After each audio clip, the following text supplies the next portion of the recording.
we good? Am I finally... Can you see me? Am I here?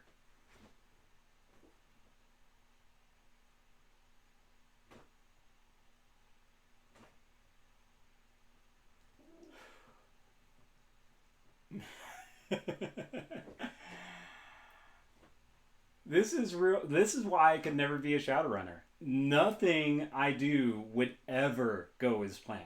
It would all just fall straight apart right away. uh, I just want to make sure. Can you all hear me? It says that my mic is on. I don't know if the reset, if I need to redo some of the settings and stuff like that. Oh gosh, yes. Oh gosh, yes. Yeah, I would sabotage accidentally. Not even because I was distracted. Just I'm bad luck. I'm anything tech wise. Just send me in if you want computers gone. Like I'm the Jack Black from Be Kind Rewind. I will just end all technology accidentally. um, yeah, I might be because I'm facing away from the mic. Can you hear me a little bit better when I do this? When I face the mic that's over here? Because I tried to get it to hang like this. I had a thing that was going to do that. That did not work at all. So I have it just on a chair right here. Is that a little bit better when I face like this and go like, hello, how are you? Hopefully a little bit better. I had this whole intro thing.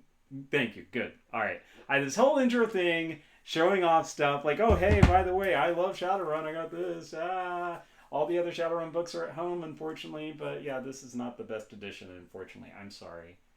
I'm sorry, 6th edition. Just so much potential. Anyways, also, this has been well loved by the dogs, unfortunately. Part of the snafu before I was able to start, basically, I come home and the dogs are just, they all look at me. Normally they're running up to the door, they're all barking and everything like that. I get home and they're all just quiet and they all just turn to me. I'm like, what's wrong? They had, first off, so this is my Shadowrun Returns bag, leather, stuff like that. They had kind of chewed on it. You can't really tell, it's on the backside, but yeah, I love the symbol there and stuff like that. Also, there were about 4 or 5 issues around the house because they had knocked over a full thing of sugar and then dug into it. I saw their paw prints everywhere. And yeah, like it was just so awful. Their water bowl was completely dry, even though I had filled it up before we left. And I refilled it twice because of how, because the issues they had. They were very dehydrated from the sugar, I guess. So, yeah, it was fun. I was about to say, am I going to have to cancel the stream again? And then, for those of you who are coming in a little bit late, my router went out, right before I was about to transfer over to this screen and everything like that. I'm like, okay, that's fine. I fixed the router, and then I'm about to hit live again on the computer. Blue screen of death. And those of you who were going to be here last week, yeah, I was going to start this last Tuesday, but then one of our dogs got hurt, and we had to go to an emergency vet, and we were there for 6 hours to get our dog seen. 6 hours. It was a very long time. I hope we can run the game. I hope I can make it go, because I am worried that the game will just go, no, let's just nuke. Let's just nuke the computer. Let's delete everything. Icing on the cake. Hey, oh, no, I'm late. I'm about a week and a half late. To be honest. Also, I have my phone not on silent. Poor streamer etiquette, but my aunt and uncle are driving in from Albuquerque, and I just need to get word whenever they're close by and stuff like that. So I think they're coming after the stream should be done, but just in case, I'm leaving my notifications on just so I can hear them. Anyways, okay. Also, I have to have the door open because I'm the only one here, and the dogs have further issues. I'm gonna have to handle it, unfortunately. So it's been fantastic. Anyways, so Shadowrun Hong Kong is the third. I hope the game volume works. I want to make sure I don't have it echoing through the mic and stuff like that because I'm doing it on my property laptop instead of another one. And very funny to see, like, the camera is balanced on a chair on top of boxes. Like, this setup is it's good for me. I would not say it's professional level quality. I would never go that far, but it is fine for me. So anyways, Shadowrun Hong Kong. It is part 3 of a trilogy, essentially, of Shadowrun games by Harebrained Schemes. There were 2 other ones. Well, 3 or 4 other ones. One was on the Genesis, which I'm very jaded, but I'm still in love with the Genesis version the most, like, by far. And then the SNES one, which the first of the Harebrained Schemes ones used the main character from the SNES one in their game as a major NPC. And then there was a first-person shooter that EA did, kind of along the lines of like, hey, let's take this property, like they did with Syndicate, which is not a Syndicate. Ugh, I had such high hopes.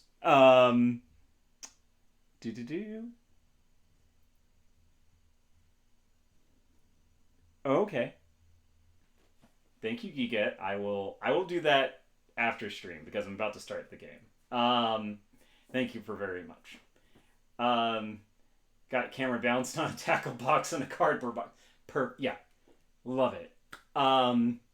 So anyways, I had a tangent going. Yeah, the first-person shooter Shadowrun, worst of the bunch. There's another one called Shadowrun Boston Chronicles. I haven't played. That's the only one I never played. The other ones I went through and beat. This one, I probably put the most hours into Shadowrun Hong Kong, though. And as far as the PC versions, that's definitely my favorite.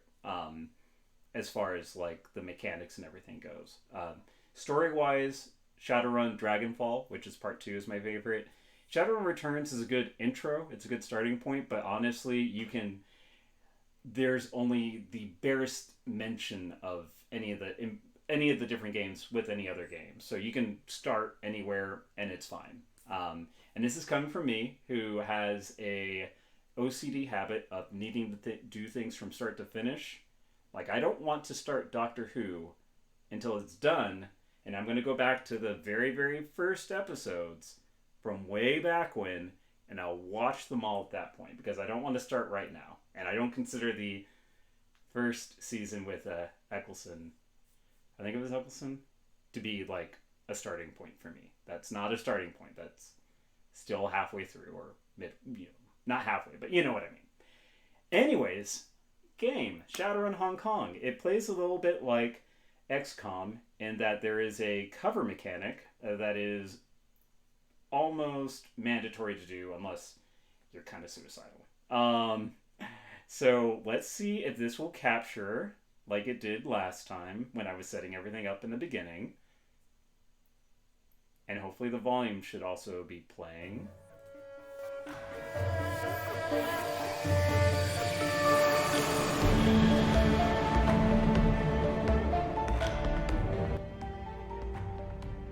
Okay, gonna turn that down just a little bit. Okay, can you hear the game?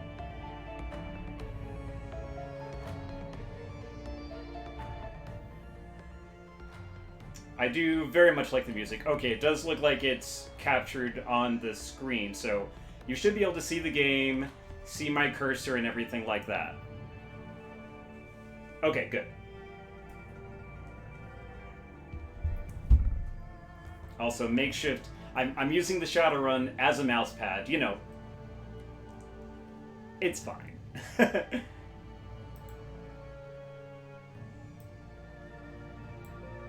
Okay, and turning it down for myself. And alright, so we're going to start a new game.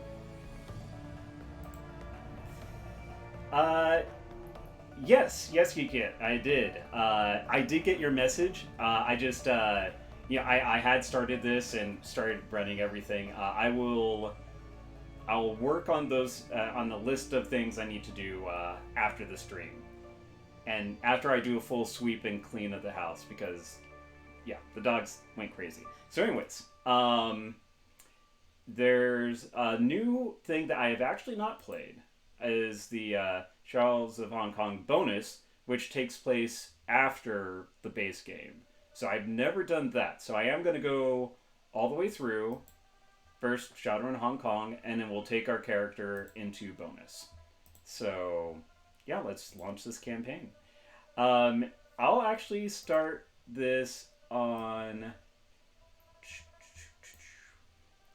So there is a normal, easy, hard. I think I'll go ahead and do hard because actually in Dragonfall you can go up to very hard, which got annoying about halfway through. I'm going to start on hard on this one because I did mess around with it before I was about to stream last week, and it seemed fine on hard. So a good balance of tactical decisions and not frustrating. So, all right.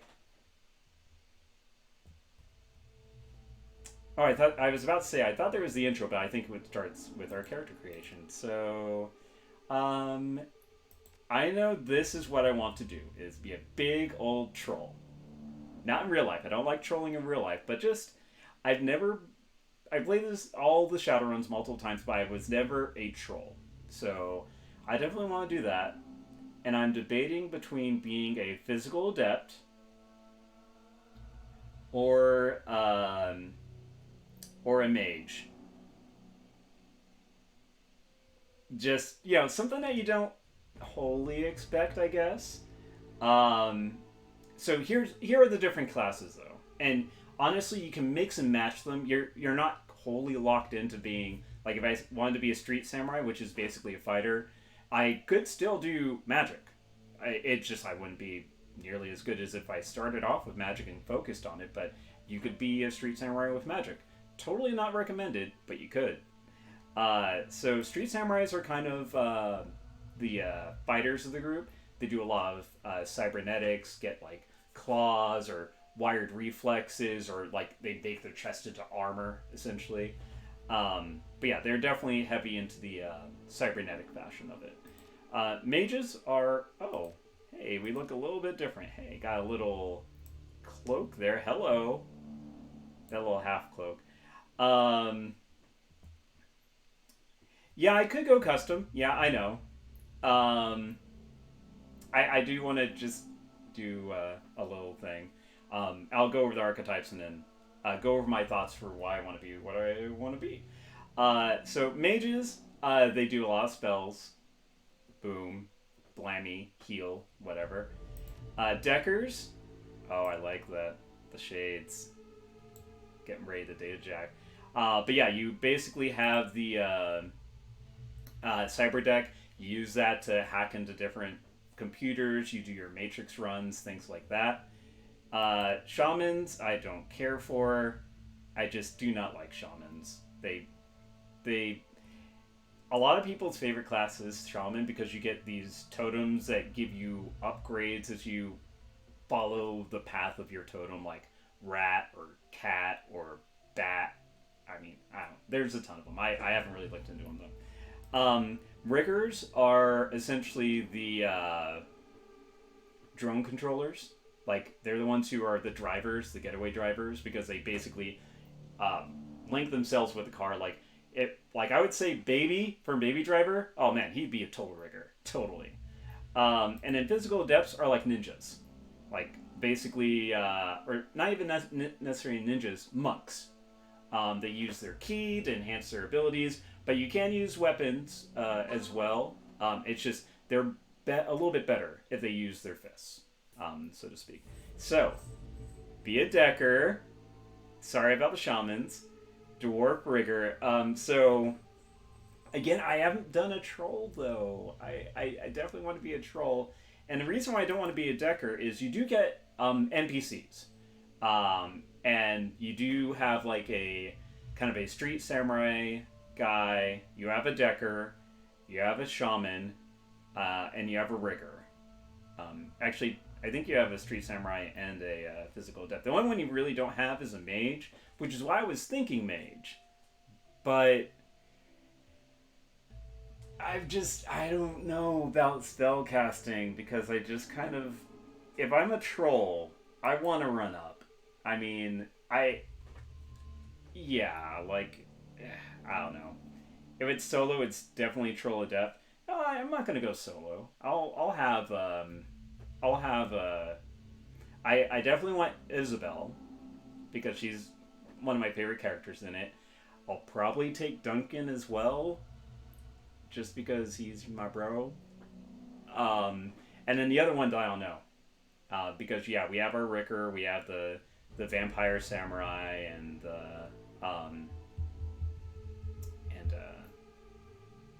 who's the other one?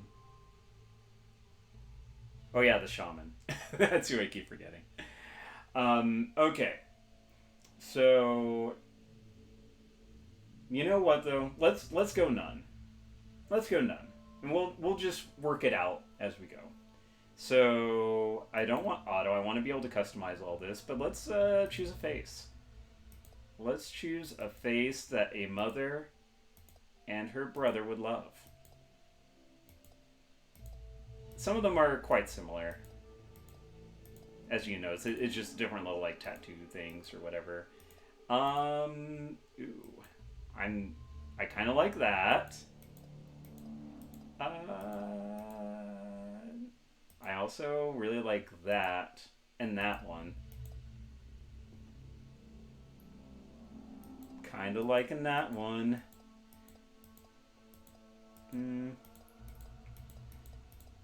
Okay, let's see.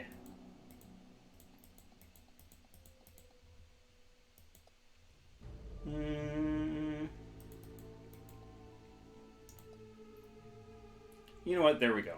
That's me. So we're a little bit reddish. So, or brownish. Let's see. You know what? Let's just go dark. I like that. I like the dark stuff. So we have our hairstyle. I mean, technically we're bald in this, but I definitely like that kind of the high ponytail sort of thing, samurai-ish. And then we got our emo. I can't. I mean, my hair is a little loose, but it's like yeah, the Russian rigger. Yeah. Let's see. Ooh, I like that.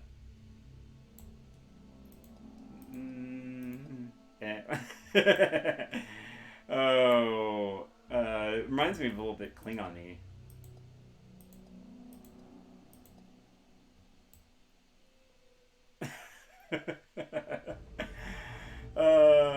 Reverse kind of mohawky with a little bit of emo-ness.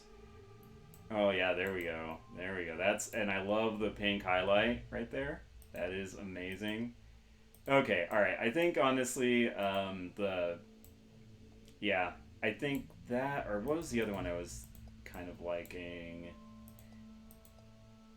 Or that one. You know what? Let's go with the high band there.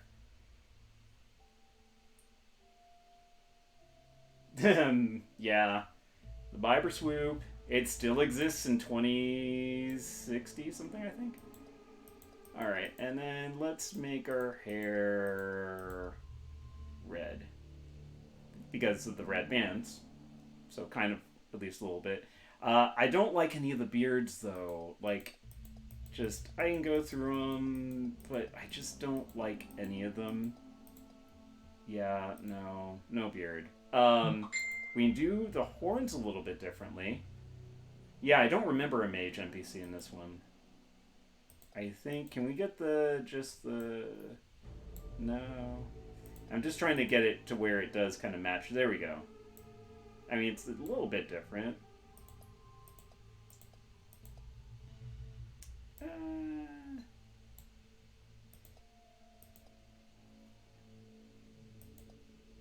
You know what? Let's go a little bit crazier. I want to do the, yeah, let's do that. Let's get all that there. Okay. All right, so we got our karma.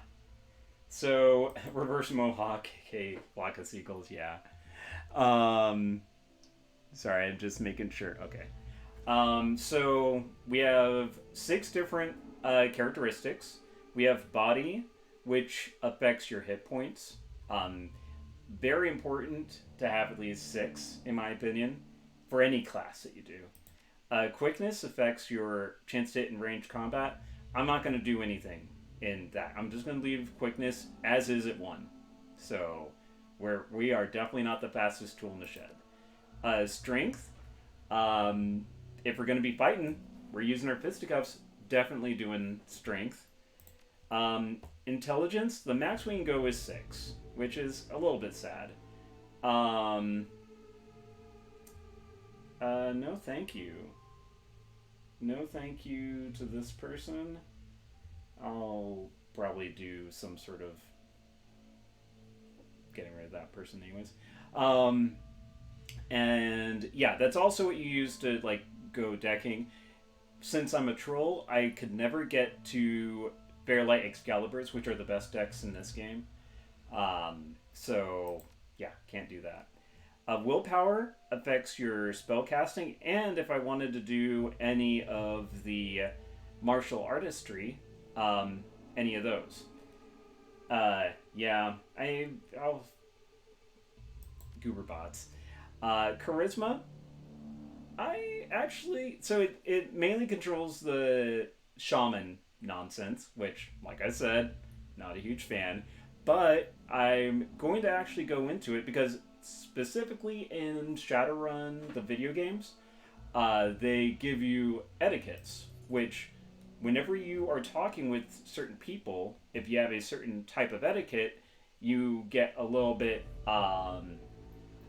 you have different dialogue options, essentially, and you might be able to stay out of fights, which, in this game, fighting isn't what gives you experience. It's the questing and the completion of the job.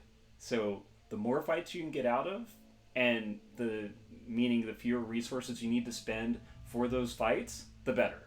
So, I'm actually going to be an academics troll. They'll never see it coming. But yeah, so corporate is like, business types, the salarymen and all that. Security are their guards. Gangs are like the gangbangers and all that stuff. Socialites are the fancy dancy folks. Shadowrunners are us. And then academics are the bookie types. So yeah, we'll never see it coming. And actually, I am going to be a little bit silly. Let's go all the way into charisma. And body to start with. It might be silly. Yes. Well, okay, maybe not to start with, but I'll at least put 4 points into it. And let's say socialite. They'll never see an academic socialite troll coming a mile away. So, I'm sorry, Shaman. We're going to have to fight. You're going to have to meet me at Common Space when we open. We're going to fight about shamans.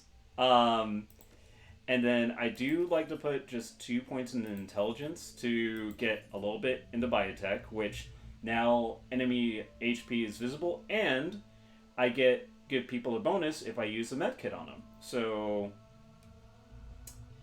okay. I mean, I might die in the game, but in real life, the power of my anti-shamanism will see me through. And then, yeah, like I said, I want to get at least 6 in there. So now there's cyberware affinities, which if I wanted to install this, I would definitely want to add some to here because it gives me the ability to equip additional cyberware and also gives you essence. In this game, you can only equip so much cyberware before essentially your humanity would be erased. And in Shadowrun terms, you can never go below 0.1 essence, I think. Oh, you meant in the game. Yeah. Probably will die. Shaman with a pug totem. I will need to install mods at some point. So, yeah, that will be something I can help with. Yeah, someone has to be the face of the party. And did you see the face of the troll? I mean, that's a face to... Mom would go, love you. Have a good day at work. Don't kill everybody. Bye-bye. Have fun storing the castle. So we got our defense and charisma up. I'll definitely get it up to 6 by the end of the game just to add another etiquette. Not for these conjuring nonsenses. But anyways, I'll probably... So willpower, it's a chance to hit, but it also gives you resistances. So even if you're not going to spellcasting, it's still good to get a little bit, just so you're not wiped out whenever. So I'll add 3. So, in intelligence by itself, it's used for decking, rigging, and mainly computer stuff. So since I'm not going to do any of the drone or anything like that, it's time to chat mods. Oh, okay. Oh, so you get a sword. Okay. I will get... I know 3 people I want to do that for, but I will do that after the stream. Unless you can give me a quick rundown of how to do that. Yeah. Thank you. I am a silly goose, I know. So, again, we are not going to be the quickest troll. We'll go ahead and put 1 into dodge, just because it's 1 point. So yeah, we're going to put the rest of our points into strength. And throwing weapons are like shurikens, throwing blades, grenades, stuff like that. But honestly, we're going to be doing close combat. That's our main claim to fame. So yeah, so we have what we're rocking is a body of 6, so that will be 60 hit points. We have a very, very little bit of dodge. We're probably going to be hit quite a bit, but 60 hit points in the beginning of the game is quite a lot compared to everyone else that we have. Yes, yes, definitely to the do list, Geekette. Strength is going to be the damage value for our hits, as well as how far a grenade can be thrown. Close combat is more for the accuracy. So we're not be terribly accurate, but okay.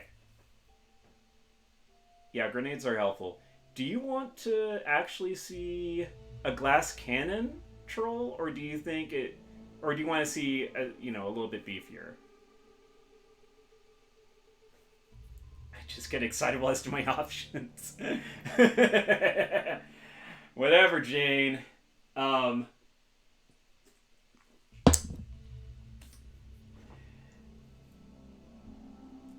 Okay. You know what? Let's go ahead and drop it, because 60 is...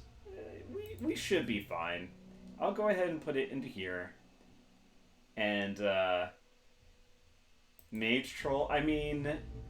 I do have a couple of points. I could do... Okay, you know what?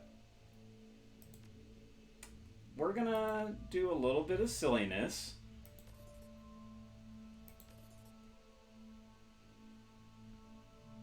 Okay.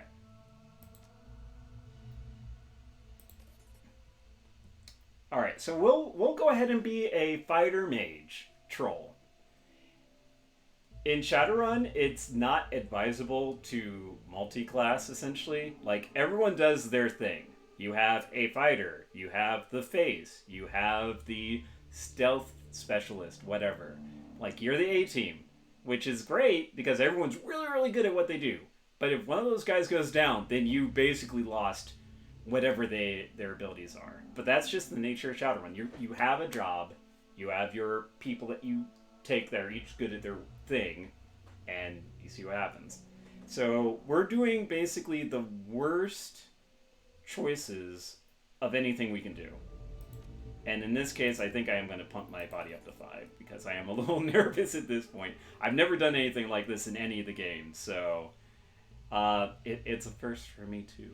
All right, so we have our body set up, quickness, don't care about, our strength set up, our intelligence is going to be, that's just where it's going to be the rest of the game, but we'll probably be upping our willpower and spell casting to get more spell book stuff, and then since I'm doing that, I might not increase charisma passes. We'll see how many points we get, but academics and socializing and being a socialite, that's, that's fine. Like I said, they'll never see it coming. So, after we're done with this, we confirm. We have 2 points left, but they'll carry over. So it's not like they're lost. So we will go ahead and go into the story. Oh wait, we have a name. So I do know this is the name, our street name. What's our first name, chat? Poppers.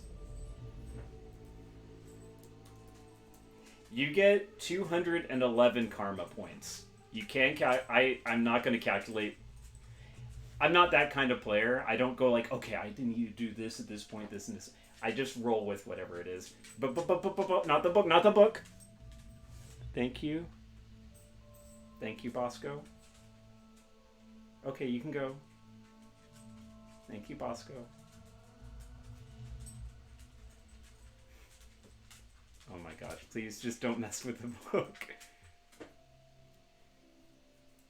Okay, you know what? That is perfect. Pod Wick.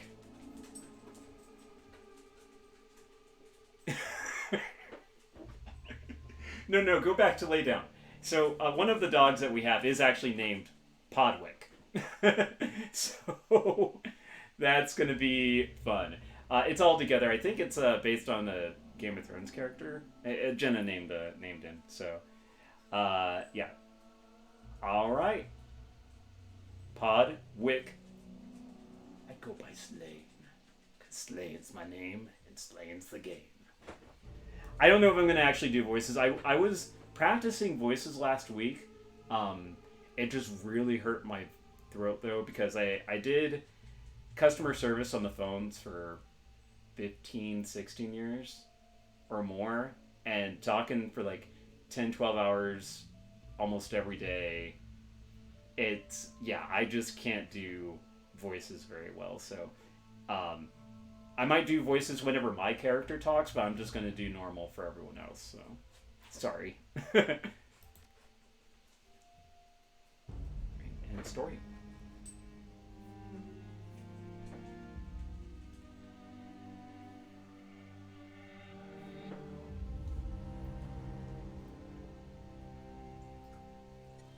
You have one new message. Hi. It's Raymond. I hope I have the right number. Look, I know we haven't spoken in a while, but I need your help. Remember the day I took you and Duncan off the streets? I told you that the past is just a story, that if you can just accept that, your past loses all power over you. Yeah. I was wrong. I'm on my way to Hong Kong now, to finish something I should have faced a long time ago. And I need you with me. I know we're not blood, and we didn't leave things in a good place. place, but you and Duncan are the only real family I have. Please, if our past means anything to you, meet me in Hong Kong right away. I'll explain more when you get here. I'm begging you.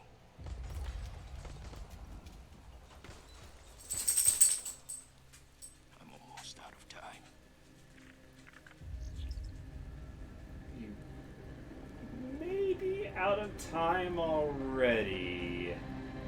So that was Raymond, by the way.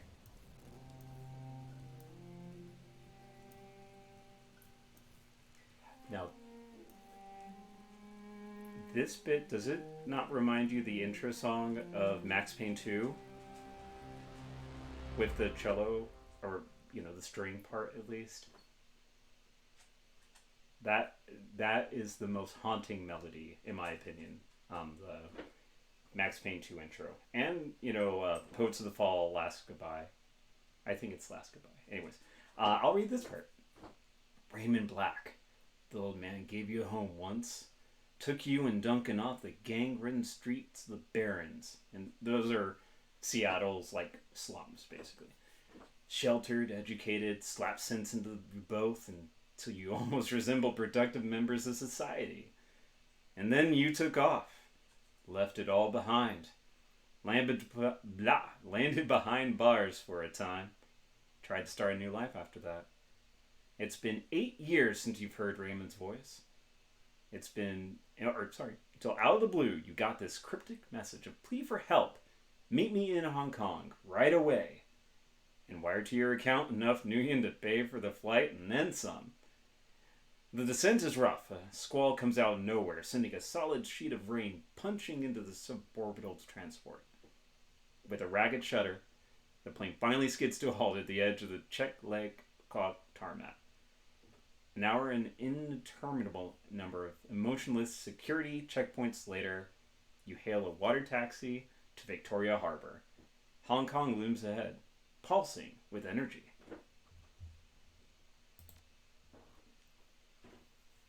By the way, there is a part that I had studied last week.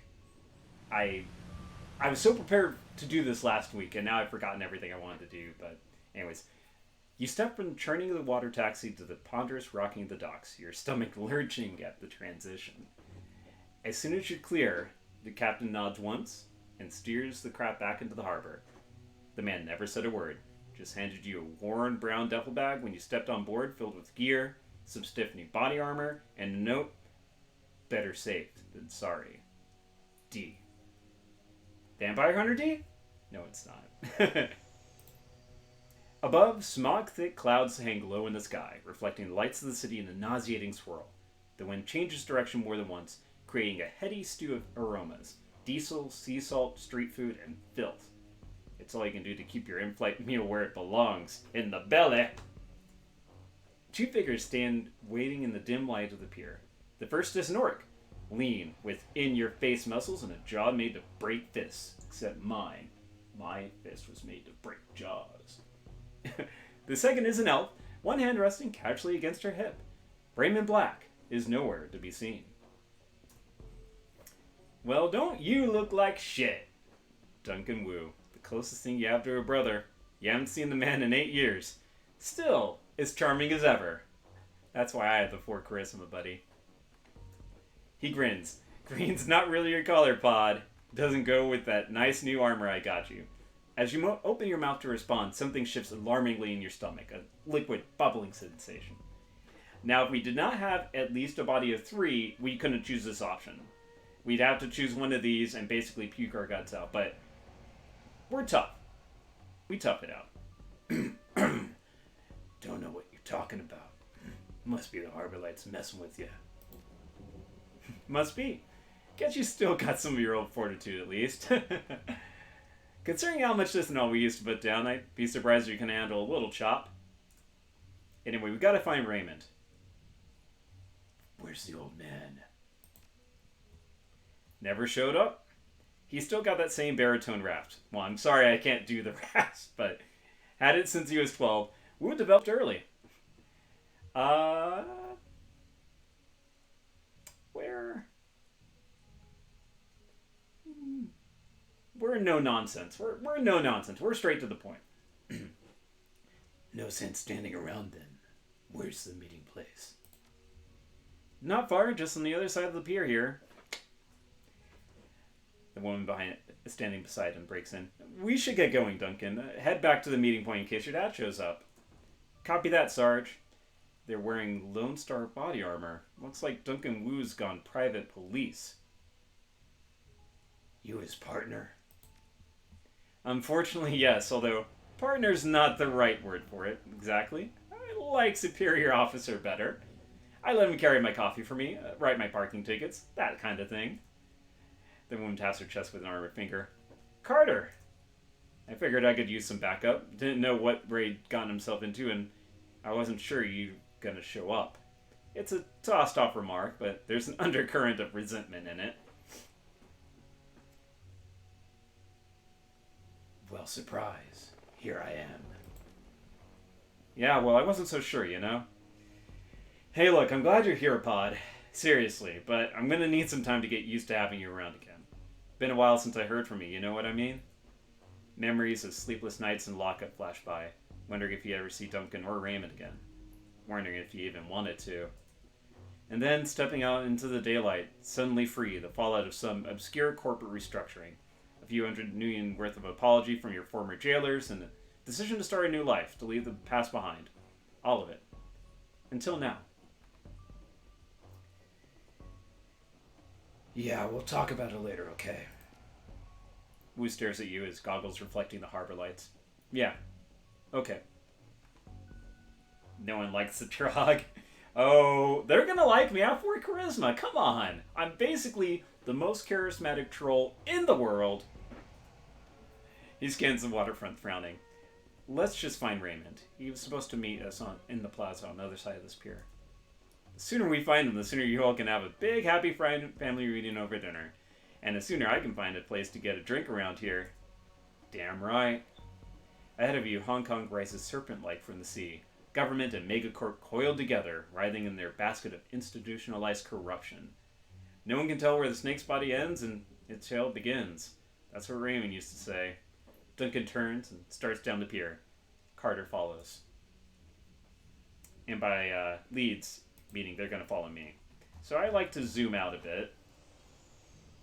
So it's point and click kind of adventure. I can hold down the Alt button to see any interactables nearby. So let's go ahead and check that out. Fresh construction is expanding the harbor out into the water. Corporations can afford to create new streets. And there's a little bit of fog of war, but it clears up.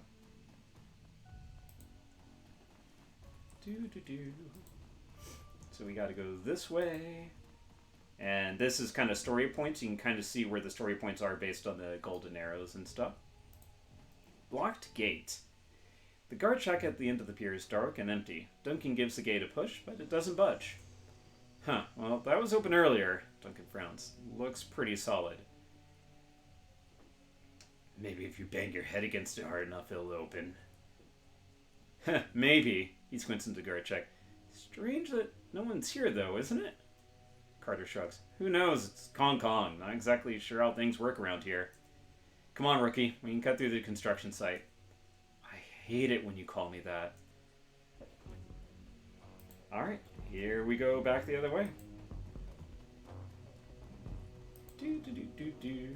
And got our little hand symbol right there. The gate is locked, but the nearby control panel appears accessible. Carter pulls it open with a metallic screech that pierces your skull, sending a new wave of pain down your churning stomach. She examines the control panel for a moment, then throws Wu a backward glance. Looks like there's another way off the docks on the other side of this gate. I think I can bypass the lock. I will stand aside and let her work. Carter fiddles with some wires and the door lock hisses open. Got it. Let's go. Alright. And here we go out into here. Movement. Shouting Cantonese. More Cantonese. Too quick to catch.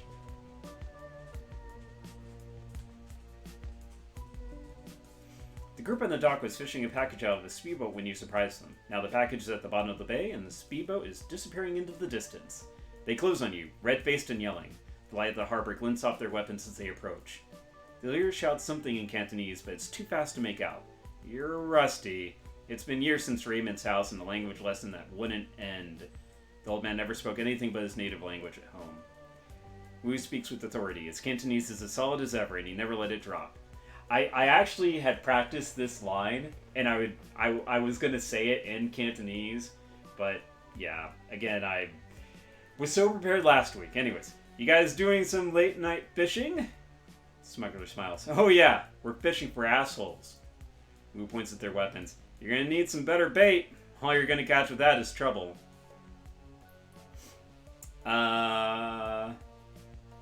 Whisper to Duncan. Seriously, did they teach you that in Rent-A-Cop school? He turns to you with a smile starting on his face. Then he thinks better of it. Turns back to the smugglers. Wu flashes a badge. Lone Star. Put the guns down. Smuggler squints at Wu's badge and smiles at his friends. Never seen a badge like that before. Either it's fake or you're some kind of security guard. He grasps his rifle. Either way, this ends the same. I think he's done talking. Alright, turn-based combat, let's go. So, because I did put some points into combat, I start with a machete, and I also have a magic bolt. So depending on where I want to go, so we start with 2 actions. You can kind of see that there's a little shield that shows how much cover you get. There's full, half, and empty, and I think it represents like 10, 25%, 50% like reduction to be hit and damage. Because if you're behind enough cover, you get less damage. So we'll go ahead and be a little bit cautious. We'll go ahead and hide behind this. And then we'll go ahead and do a power bolt. And then we got our little percentages here. We are definitely not good at magic. We can also cast Mana Bolt, which can pierce up to 2 armor. And that gives us a little bit better percentages. So let's go ahead and hit... Oh, sorry. So you can see the different types of cover. Medium cover, in the open. And if you're in the open, you have a higher chance of being crit and taking more damage. So these guys are in cover, so they might take less, even though I can hit that guy for 50%. I'll see if I can do more damage on him. Yeah, it's okay. It's a start. So now Duncan. Duncan is going to be one of our main NPCs that we have going with us. And he specializes in gunning attacks. He also can do a chokehold. Basically, if he's adjacent to someone, he just he has a chance to basically go take him out of the fight, which is very handy. But we're not close enough to do that to any of these guys yet. So there's burst fire, which does take two action points, but we can aim and have a lot better chance of hitting someone. And let's go ahead and take down this guy, or at least try. All right, and then we got another mage here, Carter. So we'll go ahead and put her behind that cover right there. She is a much better mage than us. She has a power bolt of 2, which does 10 damage, and she has all sorts of spells to increase someone's aim. That mana ball is kind of like fireball. It does a ranged explosion. Strip armor means that those little dots above someone there, that's armor, and that reduces damage that they take. So that could take that off. And then we can heal, and then we can give someone 2 armor. So we'll go ahead and just do a power bolt for now. And we'll just keep on tagging the same guy. Alright. And that's it. Now it's their turn. Let's see what they can do. So because I'm behind cover, it did less damage to me. Yeah. So that's why you always generally want to be undercover if possible. Oh no. Well, so you can kind of see that this, when you do melee attacks, you can also cause action point damage. And if you do enough action point damage, you can stun someone so they don't get a turn next turn, essentially. And you can also change the order in which people act. Like, I don't always have to go first, then Duncan, then Carter. I can switch it around. So the first thing I want to do is heal the wounds. And there's a difference between magical healing and medkit healing. Medkit healing always does a flat healing bonus. Magical healing, it only heals. You might see the tail of a cat. You might even see the face of a cat. She's on the chair and everything, so yay. But magical healing heals the most recent damage. So if I got like 20 points of damage, and then someone hits me for like 3 points of damage, the magical spell will only... Yep, there's definitely a cat there. Definitely a cat. Come on, kitty. Yeah. Cats and doggos are definitely welcome, except when they try to fight, which they might in a minute. But yeah, so if I took 20 damage and then 3 damage later, the magical healing would only do 3 healing. But that's when a medkit is more useful because it does flat healing no matter how much damage you've taken. So anyways, always want to do magical healing if possible. You don't have spell points or anything in this, or drain, like in the Shadowrun games. You have cooldowns. So you can cast spells as much as you want, but you have to wait for the next cooldown to do it again. So there's no stuns or anything like that that are typical in the actual base game of Shadowrun. So after that, we'll go ahead and actually help Duncan get some better aim. And then Duncan is gonna... Actually... This guy's almost dead, so let's see if we can get lucky. Okay, not lucky. That's fine. You also saw that the shotgun kind of hit both me and the gunman that was next to me. Shotguns do have areas of effects, so yeah, that's not been great. Maybe the charismatic troll mage isn't the best way to go, but anyways. So yeah, so we did our damage, and yeah, so he should be stunned now.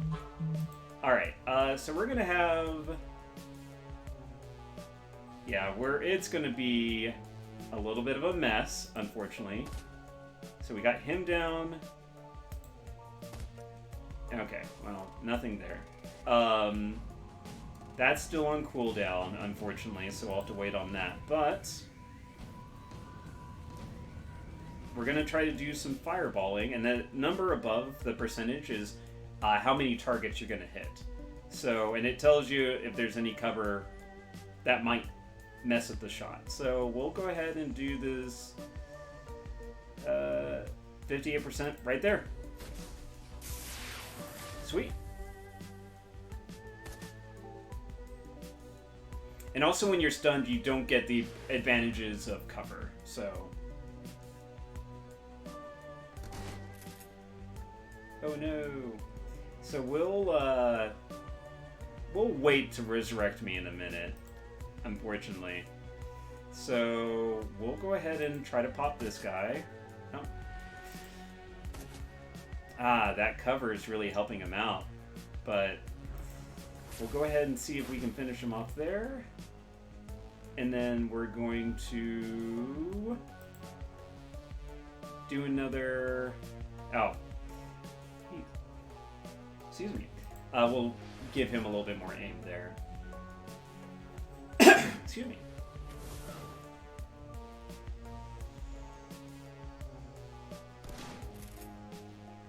So yeah, because they're coming from the side, that didn't block as much. So we'll go ahead and try to take out this guy. He's down, so I would be wounded for 22, but I can just do that and heal all that up.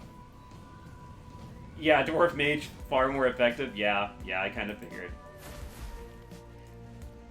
Yeah, this is why you don't want to kind of go half, whatever. You want to try to definitely specialize if possible. So I'm going to go ahead and use this to get me back up. And then let's hope we can take out this mage. Oh, whoops. Yeah, there we go. Alright. Do you think those guys are triad? Also, you have unlimited ammo, so you don't have to go back for ammo or anything like that. Well, let's go ahead and actually, before we proceed, let's go to the inventory screen and, yeah, oh, Duncan, buddy, you wanna maybe heal me a little bit? Thank you. Thank you, bro.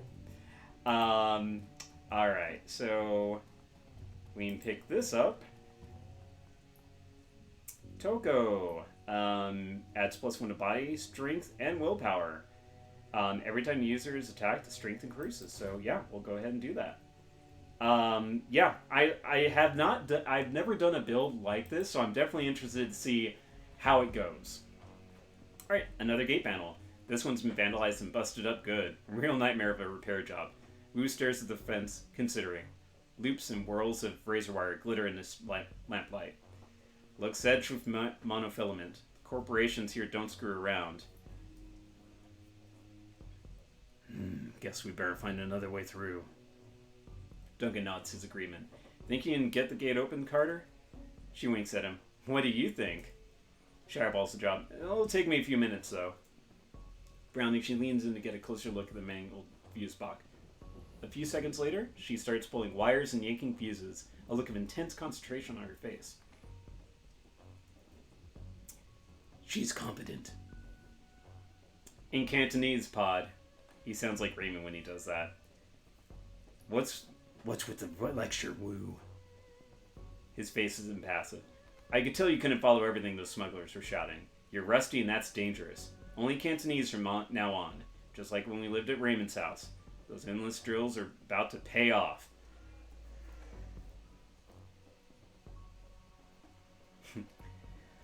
The pen of my aunt is sitting on the end table. Satisfied. He shakes his head, continues in Cantonese. You gonna be a dick about this, Pod? We're in Hong Kong. Only Cantonese from now on. Just like when we... Oh. Okay, fine. He just says the same thing. Just like at Raymond's. He nods once satisfied, then turned his back and scans the horizon. At least you can still handle yourself in a fight. I don't know. Were we witnessing the same fight there, Duncan? I'm not going to say anything to that. Are you being sarcastic about that? Wu says nothing back. He stands with his back to you, thumbs hooked into his belt. Aren't you wondering what I've been up to for the last 8 years? Still giving you his back. Nope. Silence between you gets louder, heavier. Then it's broken by a sudden wailing screech. Wu's hand goes to his holster. The screech is replaced by the sound of grinding wheels. Glancing back over to the console, you see Carter grinning back at you. Got it!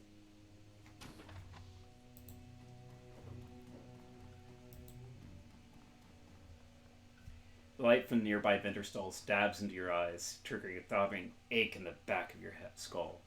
You stop short, squinting, as rough voices drift on the wind. Where's everyone else? Where's the damn shipment? Haven't seen him yet. We just got here. Voice becomes irritated.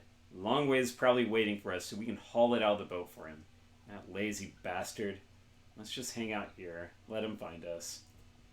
Curry keeps her voice low. Looks like we're on a stroll through Smuggler Central. These gangsters don't know we're here. We could probably just slip past. Or we could clip them. They're already looking for us. Might be better to take them out now while we've got the element of surprise on our side. For once... Oh, yeah, you can ambush enemies if you want to. For once, though, the rookie has a better idea than the Sarge. Well, maybe not for once, but anyways. We move that, and guess what? We get experience for doing it the non-violent way. So, not everything needs to be solved with violence. Okay, yeah, there's something else over here. Sorry, I just need to, again, check and see... Okay, sorry. One quick second.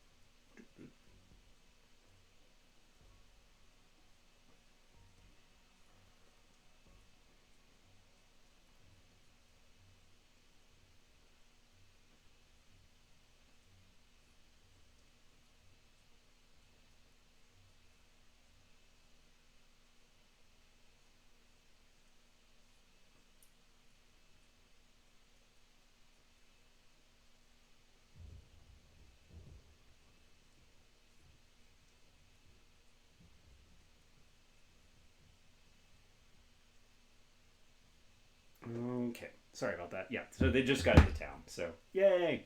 Anyways, violence is a solution, just not always the best solution. True. Okay, granted. Anyways, so we got that, and let's go ahead and pop up here where we see another golden symbol.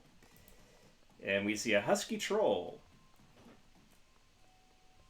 Crossing the street, you make out 4 shadowy figures loitering in the plaza ahead. Troll, orc, dwarf, elf. 2 men, 2 women. They're different from the smugglers on the dock. Alert, poised, professional. You can see they've made a token attempt to conceal their weapons. The unspoken message is clear. We're strapped, mind your manners. Wu stands up tall, takes that amused tone he gets whenever he's standing toe-to-toe with someone bigger. Someone who doesn't know they're about to go down. Evening, folks. You got permits for those bazookas? Husky troll. The thick troll pulls his mouth into a comic frown. Permits? Give me a minute. Nope. Guess not. Must have dropped mine in a dumpster, along with the last idiot who stepped to us. Wu coolly surveys the scene, nods in a friendly fashion. Is that right? Well then. You can almost feel Wu's cop training kick in. It's like watching a drone execute a command routine. He reaches for his rifle, brings it up quick, but it's too late. By the time it hits shoulder level, an assortment of nasty-looking ordnance is already trained on his head. Carter backs him up. She whips her arm forward, fists blazing with magical fire. Her eyes sweep the scene, darting from one figure to another. All right, everyone, just be cool. If violence isn't the best solution, you're doing it wrong. The thick troll's voice is casual, amused. He shakes his gun in Wu's face. A little late for that, isn't it?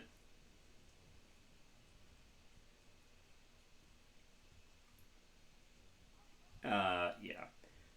Put your hands in your pockets. Listen, guys, my stomach's doing somersaults. How about we all put our guns away before someone gets hurt? Thick troll snorts a laugh. That guy looks like he could use an enema. Something we can do for you, officer? Wu's jaw tightens, but his tone stays cool and controlled. I'm looking for an old man. Raymond Black. We were supposed to meet him here. You know him? Troll nods his enormous head. Mm-hmm. Wu's voice gets an edge. You can see a vein in his temple start to pulse. Where is he? Carter sees it too. Keeps her voice neutral. Easy, Duncan. Troll maintains amused eye contact, but his weapon stays trained on Wu. That's right. Easy, Duncan. Duncan's an orc. Yeah. So we have Duncan the orc, me, the troll, this the troll. So this is Duncan right there. And that's Husky Troll. Your friend Raymond never showed. We've been waiting for the better part of an hour. Think everyone can put their guns down? His voice is steady, but it's clear he's coiled. I don't think so. Not till I get some answers. Like? He mutters through gritted teeth. Like why a group of heavily armed assholes are meeting a little old man in a construction site at midnight. The orc girl chimes in. Her tone is light. She's trying to defuse the situation. Just like me. We do odd jobs. For money. Wu speaks softly, but you know that means he's reaching the end of his rope. He cracks his neck. Pop, pop. What kind of jobs? She gets a wry look in her eye. Her answer is flippant. Odd jobs. This and that. So, you were his tour guides, right? The troll's yellow-brown tusks shift into a smile again. Kinda, yeah. The old man hired us to take you all on an excursion. Wu's brow furrows. Hires you? He takes a moment, looks them over. They're an odd assortment. A cyberduck troll, an orc girl with magical fetishes, a dwarf with a cyberduck slung on her back, and a tall elf standing behind them quietly, inscrutable. All with guns trained on Wu. Understanding spreads across Wu's face. His jaw tightens. You're Shadowrunners. Cue credits. Troll nods. Mm-hmm. Wu's shoulders creep up. His chance tightens. This is bullshit. Raymond would never hire Shadowrunners. They're criminals. The troll corrects him. Mercenary operatives. Shy dwarf. The dwarf cuts in. Her voice is soft but strong. Criminal mercenary operatives. So, yeah, you were right. Your buddy Raymond was associating with a bunch of hardened criminals. Troll tosses Wu a sideways smile while staring down the barrel of his gun. Sorry to burst your bubble, Lone Star. Guess you didn't know the old man as well as you thought, huh? Wu tries to shake it off, but he's struggling to process the information. You can feel the heat coming off of him. The runners sense it too, and they tense up tight. They're keyed on Duncan, and their guns are big. Looks on their faces make it clear. One wrong bead of sweat, and Wu's going down in a red mist cloud. Carter remains completely still. Her voice is level, moderate. She's done this before. Let's all stay focused. No need for this to get ugly. A group of assholes. I think he's talking about the other group. This one right here. She speaks quietly to Wu, who listens without turning, his focus squarely on the troll. We need to find Raymond. These are the people who can help us do that.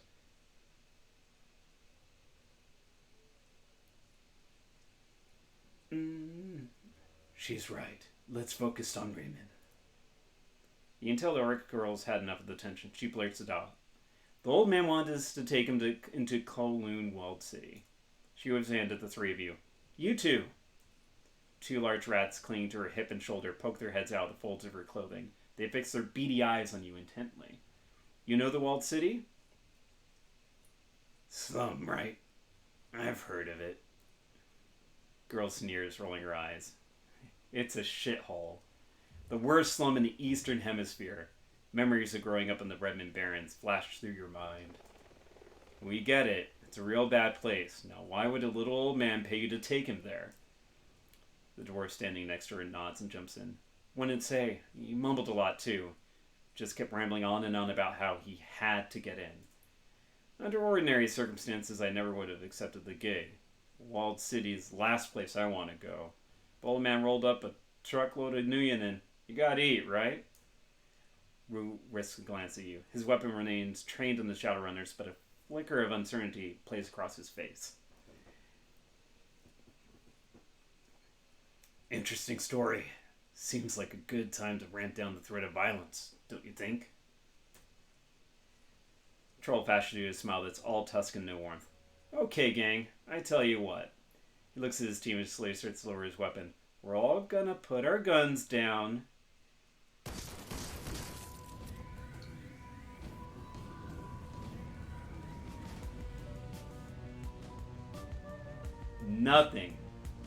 Nothing ever goes as planned. Ever. Ever. So, we are actually, I'm going to do a little bit of a quick thing. I think I'm actually going to pump up quickness. I can't do dodge. Yeah. Who was surprised? Not me. Yeah, so I think I'm going to pump up quickness and dodge up to level 2 each. And just... It would be nice to not get hit every single time in this fight. So basically we gotta get behind cover. We don't know where the snipers came from, so let's just do this for now. The sound of high caliber rifle shots hang in the air, and the red dots of laser sights sweep the area. Carter, the troll, and the silent elf lie dead in widening pools of blood, their heads broken open like melons dropped from a 4-story building. The orc girl screams from cover. Nightjar! Nightjar! Come on, big man! Talk to me! Gunshot! No. She turns to the dwarf, her eyes wild with fear. Oh shit, this isn't good. A voice blares out from the loudspeaker. This is the police. Lay down your weapons, put your hands behind your head, and come out where we can see you.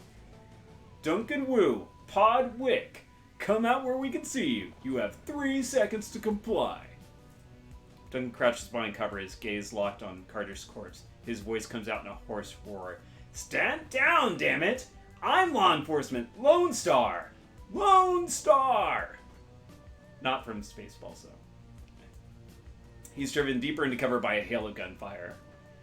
Jor shakes her head at him. Her voice is flat. Save your breath. They won't listen. Use your eyes. These bastards aren't here to make arrests. A sniper shot hits the wall next to her head, jarring her in an explosion of plaster. We need a way out of here. Now. Everyone pipe down. Just give me a minute. The rat girl stares to the ground intently, as if listening. Then her brow furrows, her eyes go beady, and her nose wrinkles up. She begins to sway back and forth, her lips moving soundlessly. 4 stories specifically, yeah. She snaps out of her trance. Okay, I've got a way out. It's at the end of the street. Everyone, come with me. Everyone? We don't need the rent-a-cops, Gobbet. We're the only ones. The little orc whips her head towards her friend. Their extra firepower is, I got us an exit, but we gotta get past the heat, and we can't shoot our way out of this on our own. If nothing else, they can soak up a few rounds for us. She turns to you, her pupils pinpricks of intensity. Just stick to cover and keep close. There's a door down the street that leads to a back alley. That's our exit point. You fall behind, you get left behind. Alright, so we're needing to go all the way over here. We still don't know where the snipers are coming from, but as long as we stay in cover, it's fine. So we'll do that, and we're going to be making our way up slowly but surely. Yeah, didn't think I was going to hit. And we're going to just sprint to this cover because it is full cover, so it'll give us a lot of protection. Even though it used up all of our moves. So we got haste, and we'll go ahead and use it on ourselves, meaning Gobbet, and we'll still remain behind cover here. And there is a little thing that you might have seen as Gobbet, this little skull thing over here. I'll show you what that does on her next turn. And unfortunately, that's too far away for her to get to right now, but we'll go ahead and move next to our bro Slayne there. Wow, that's up close and personal. Wow, that's also super unkind. So, we're a little hurt. So, whoops.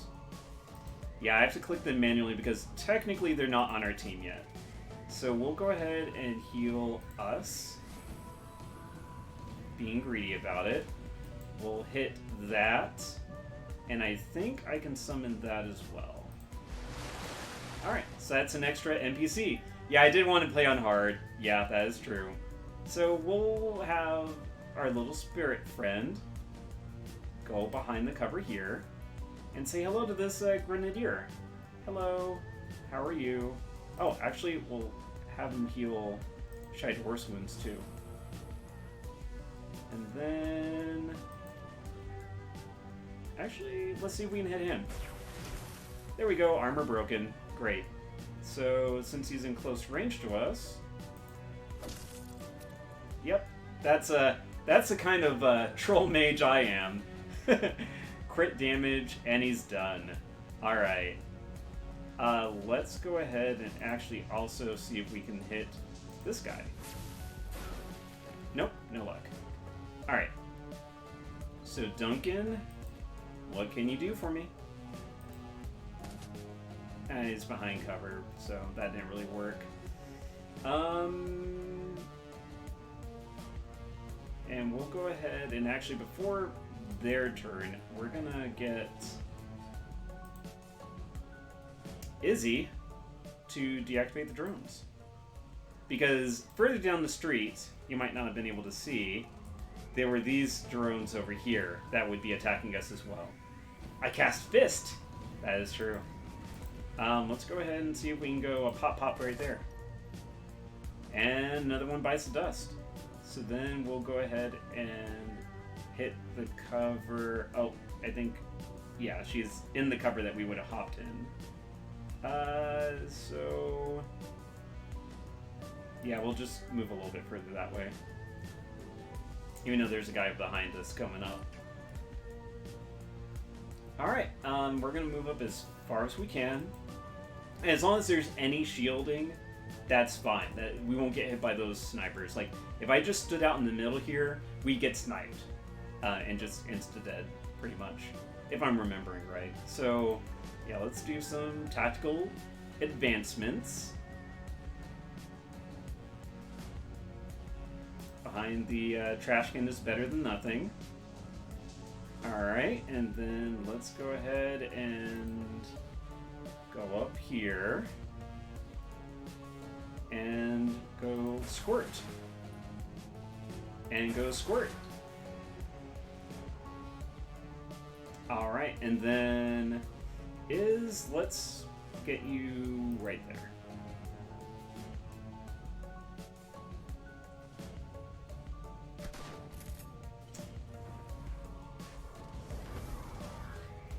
So they got a spirit of their own.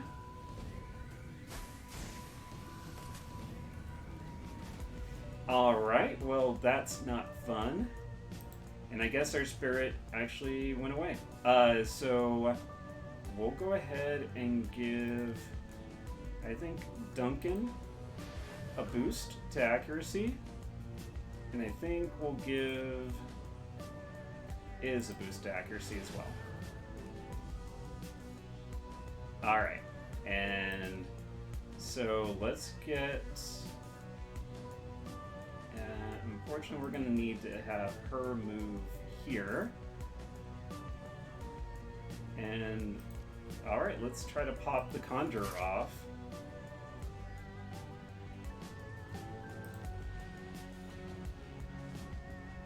Alright, and actually, 2 hits are better than 1. Let's see how we do.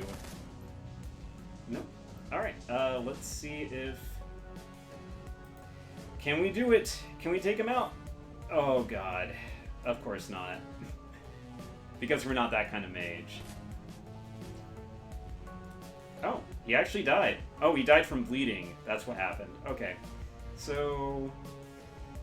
we'll go ahead and since we took out the Conjurer, the spirit that was there went away. So, that could have been pretty bad news otherwise. So, yeah, let's see how we do. Miss. Hey, we got a crit. We either miss it or we crit it. And another one bites the dust. Slow tactical advancements. And we're pretty close to the... And the blocked is... So has acid damage currently. And her armor is blocking the acid damage, essentially. So, alright, we're almost there. We just need to kind of stay, again, behind cover. And hope... Yeah. They're catching up. They're basically an endless stream of guys will be spawning back there. Alright, so let's get Iz out first. And then we're all gonna just try to hop behind the cop car for the most protection.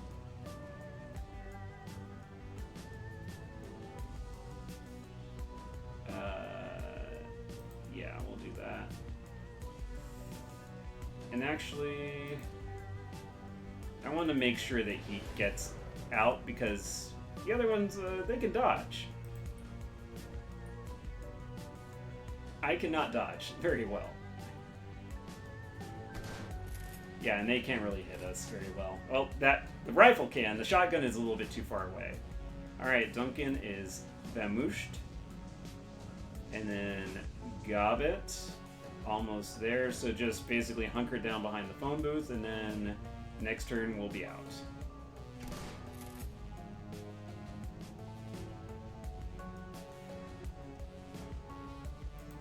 Alrighty. Whew. That could have been worse. Focus fire is very important. They're as strong as you are until you take them down.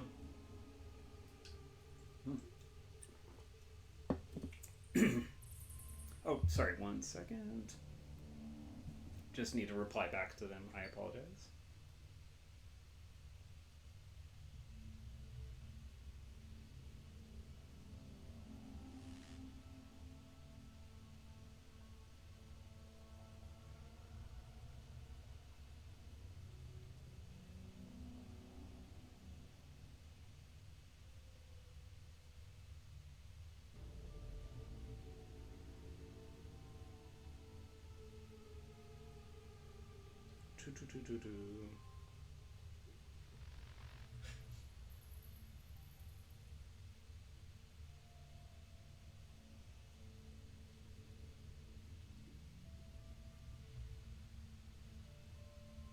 Okay.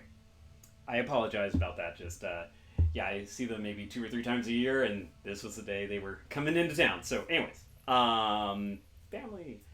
So, the rat shaman guides you from the doorway on the street through an eternity of winding alleys, damp sub-basements, and empty buildings. Stumbling through refuse and filth, you make your way into the sewers below Victoria Harbor. It reeks down here, but it's quiet. Gobbet stops, sniffs, wipes her eyes with the back of her wrist. Her rat squeaks softly in the folds of her clothing. The dwarf watches her silently for a moment, then moves closer and gently takes her hand. In the dim light of the sewer, you can see they're nearly the same age, no more than 20, 21 tops.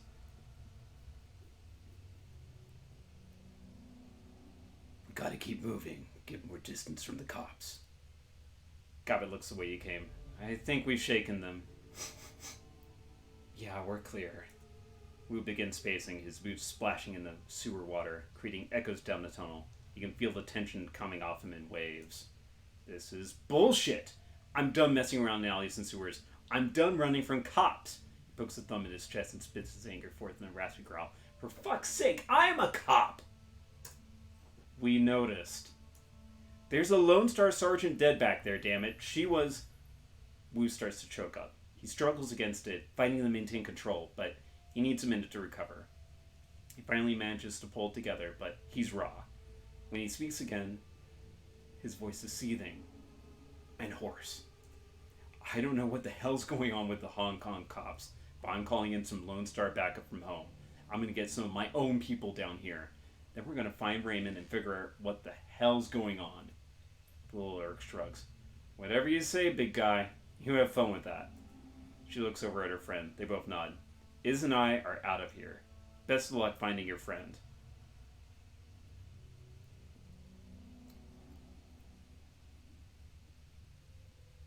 Best of luck. That's it. Her brow furrows. That's right. What did you expect? We formed some sort of posse like in your old cowboy vids? Ride out to find the killers and see justice done? We got you to safety, and now we are done with this shit. We don't intend to die for you. Wu isn't listening. You can see on his face that he's already written the orc girl off. He pulls his security-grade PDA from its holster on his left leg and raises it and starts tapping buttons with a meaty finger. The Lone Star logo on the back of the device looks shiny and official. He stops confused and taps again harder. The red flashing image on the PDA reflects in his goggles. What the hell? I'm locked out of the network.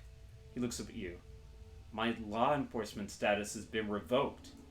He goes back to the screen. I don't believe it. This is saying there's an APB out on this pod. You and me both. I figured as much. You heard them on the loudspeaker. They knew our names. Wu glares at the wall, a storm raging across his face. Fucking hell!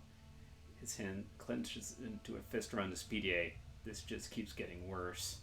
He leans forward as if to punch the wall, his knuckles rapping against it softly. A pantomime of barely constrained rage.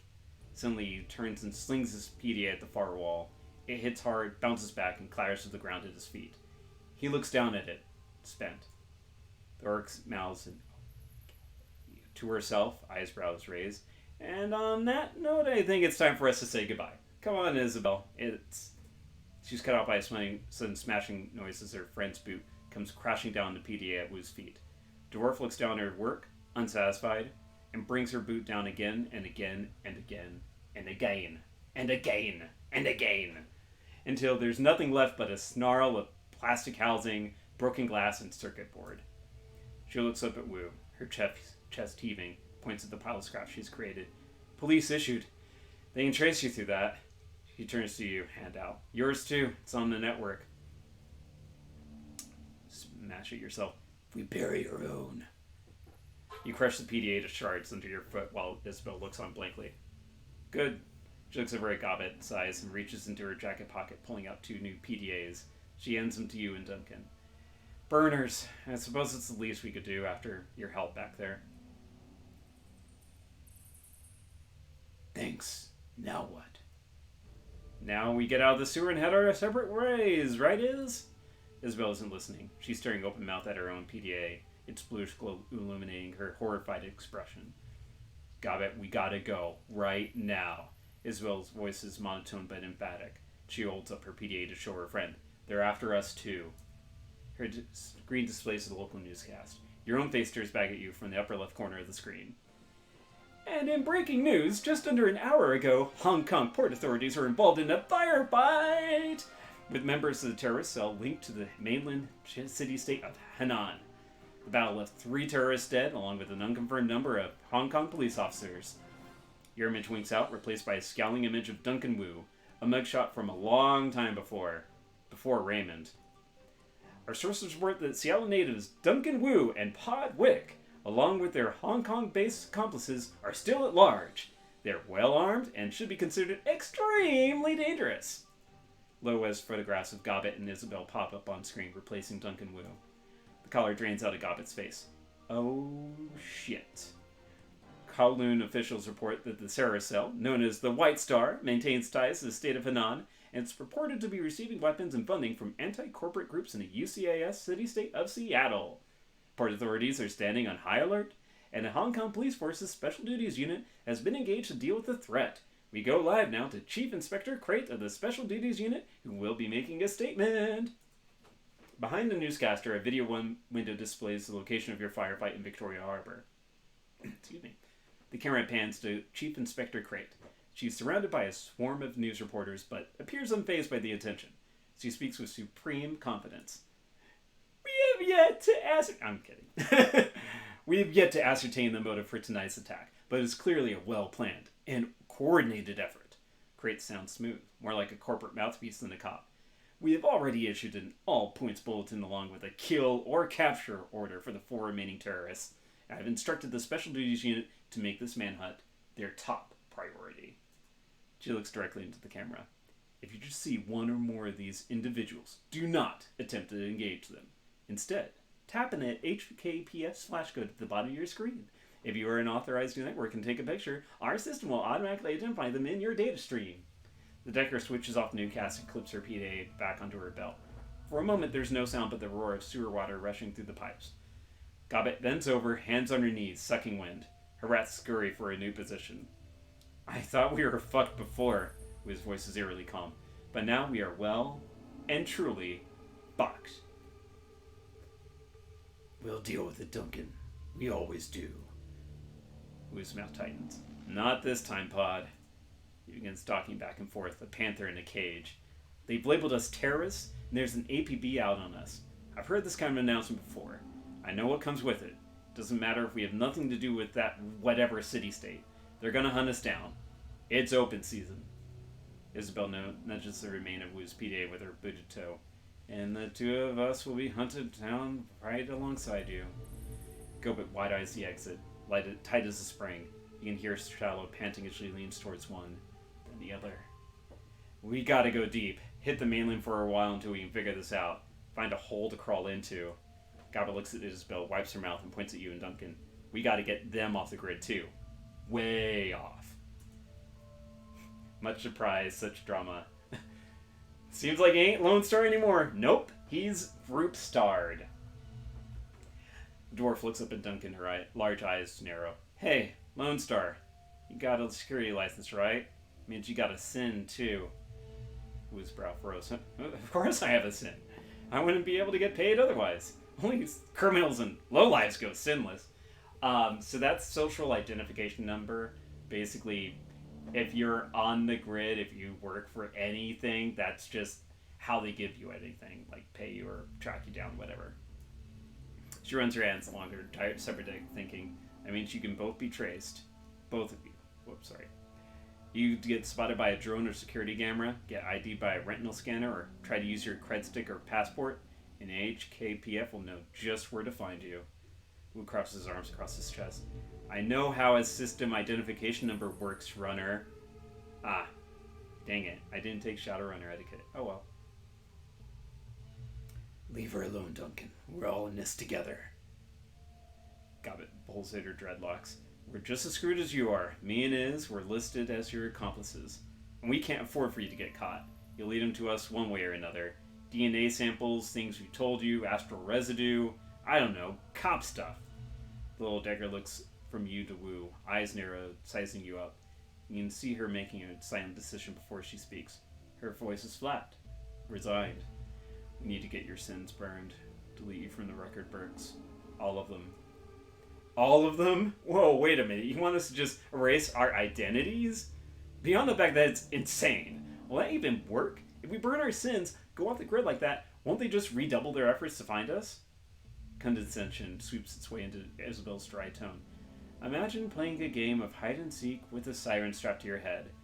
Would you rather try to hide with the siren, or with the siren conspicuously absent? Let's just get on with it. What do we have to do?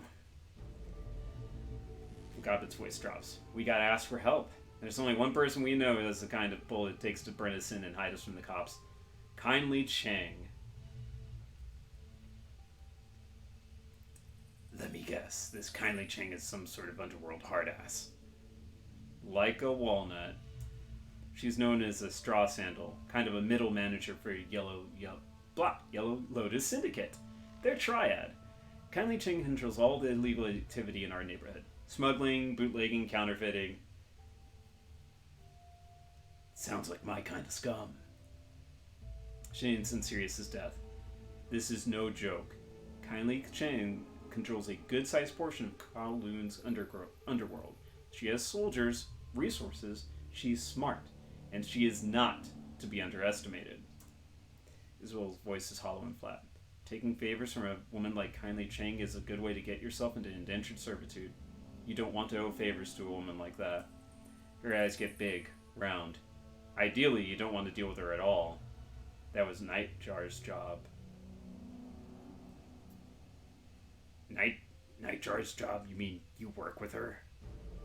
What did we just tell you? She's got her fingers in everything, including brokering Shadowruns for the corpse. Kindly Chang is our fixer. Gabi tries to make her voice light, confident. Just stay on our good side and you'll have nothing to worry about.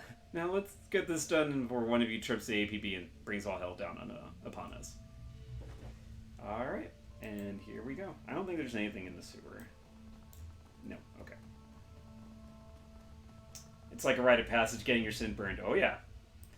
Alright, let's go.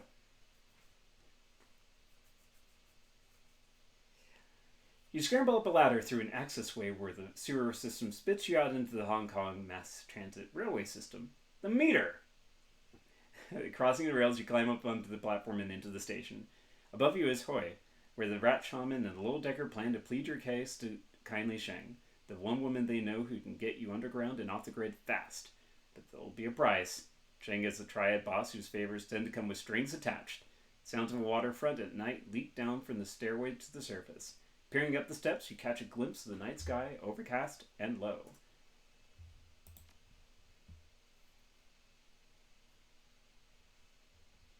Because we're sinless. Or about to be.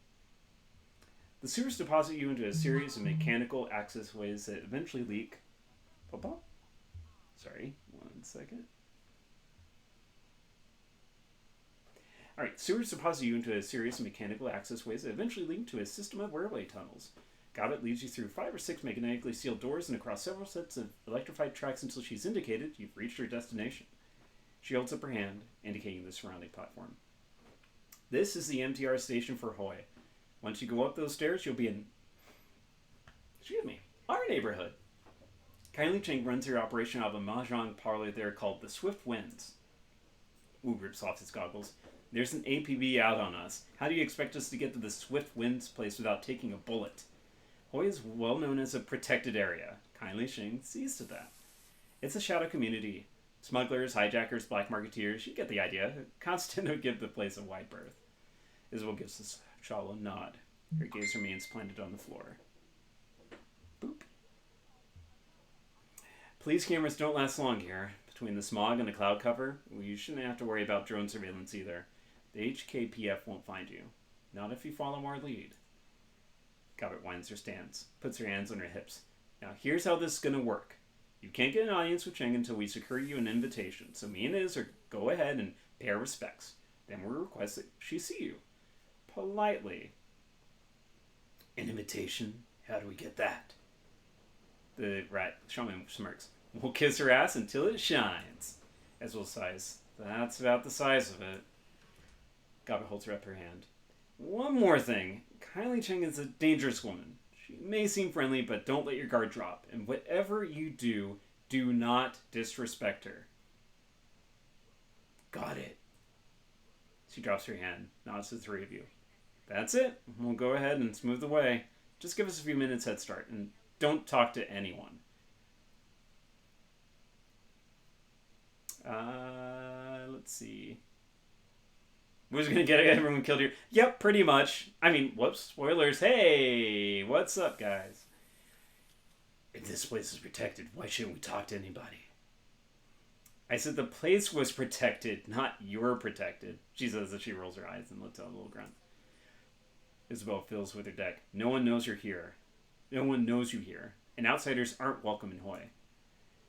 Gabe eyes moves up and down. Plus, your friend here radiates cop. Cops are even less welcome than outsiders. Then she looks your way. You're not exactly ordinary either, are you? I like to think I have a certain flair. She smiles for the first time. Yeah, that's what I'm talking about. If people see us strolling through town together with no prior explanation, we might not make it to the Parjong parlor at all. I get it. Her eyes narrow and she nods approvingly. That's good. You catch on real quick. We need your cerns burned as badly as you do, and we need to figure out a way out of this shit, or we're all dead. She quickly turns away. See you at the Marchand parlor. Shadowrun, his footsteps quickly fall away and you're alone with Wu. He grunts something unintelligible and begins panther stalking back and forth again, blueprints of sewer water and muck marking his path on the subway platform behind him. Minutes pass. Wu stops his pacing and runs his hand over his face, groaning a sound of anxiety and disgust. It dissipates and he stands there silently, his hands covering his face and his shoulders shaking with emotion, then begins to laugh. It's a laugh that comes from down deep, from the place where fear and frustration and impotence swirl. But the barrier holds. Wu focuses, taking control of his breathing, and his laughter begins to slow. He becomes himself again. Oh my god, Pod! An aftershock of laughter shudders through him. Are you fucking kidding me? What the hell are we doing here? How did we get into this? He drops his hands and turns to you, shaking his head in disbelief. I think I'm gonna lose it. Do what you gotta do, but make it fast. He glares at you. Make it fast? What? Carter is dead, Pod. They fucking ended her. He puts his hand to his forehead. I don't know what I'm gonna do now.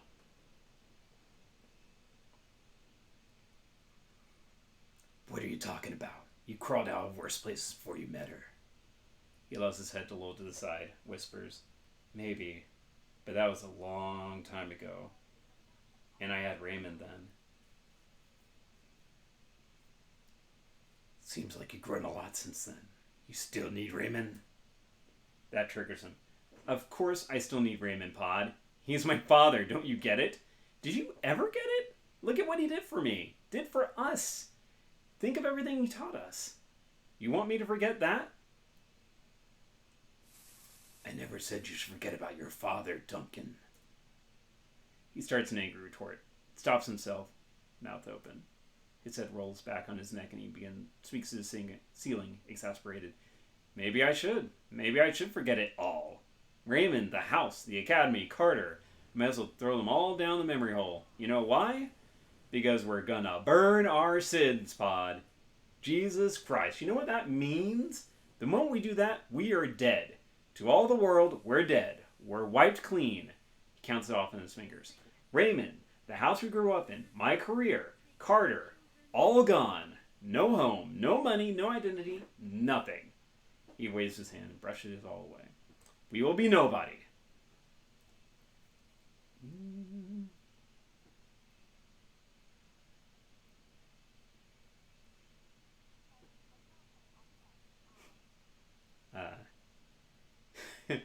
I'm going to be a little bit down. Enough with the drama, Wu. Put on your big boy pants and help me find a way out of this. Put on your big point pants? I've been wearing big point pants for years. And who the fuck are you to tell me that after all this time? His Wu's neck cranes forward, his lower jaw thrust out ahead of him. You left me behind, Pod. You left me behind. You left me behind. Memories flash bright. Suddenly you're back 8 years ago on the street outside of Raymond's house. Just you and Wu, the middle of the night. It ain't looking good with your sins. Yeah, I know.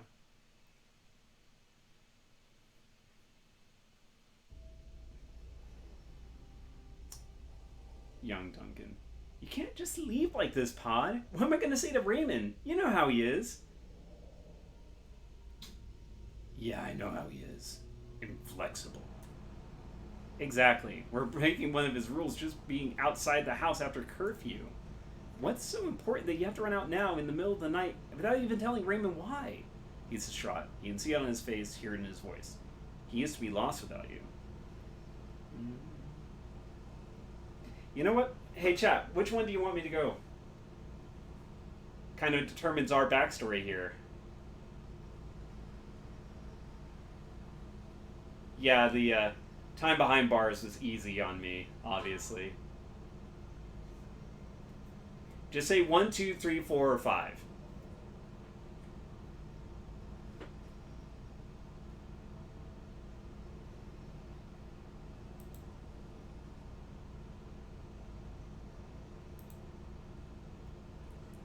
We got some 2.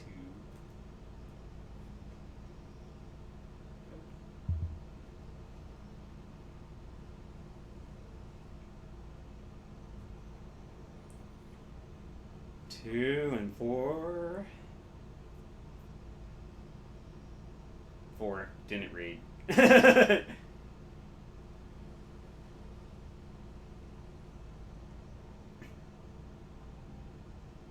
Okay, I'm gonna go ahead and say, you know what? Let's go with 4 then. Alrighty. I've got a friend in a bind, Duncan. That's all I can say about it. I have to go help.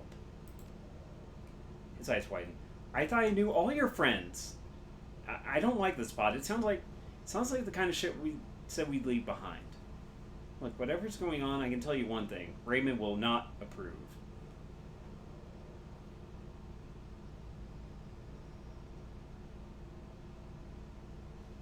I know. Why do you think I'm sneaking out? Be back before the weekend. You remember the look on Duncan's face as you walked away. The events that followed were a blur, one that you don't care to remember. 3 days later, you're behind bars in a private corporate prison. No interrogation, no charges, no appeal. Years later, some corporation bought some other corporation, and the new board of directors pushed through some sort of reform agenda, and the higher-ups gave an order. And then you were out with a few hundred million to your name, and one scary as hell non-disclosure agreement ensuring your silence. Not that it mattered to you anymore. You're starting fresh, determined. Till Raymond tracked you down, left you that voicemail, brought you to Hong Kong, and back together with Duncan Wu. You realize that Wu's been staring at you. Now let's hear it. Where the hell have you been all this time? Why didn't you contact me? At least to tell me you were alive.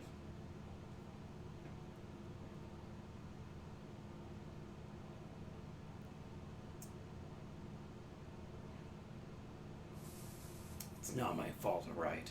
I was in the cell, Wu. The deep, dark kind. No shit. It's you, full lie detector mode. Oh, fuck. I had no idea. A range of emotions play across his face. He stares at the ground for some time before finally looking back up at you with a heavy sigh. Wow, I really don't know how to process that one right now.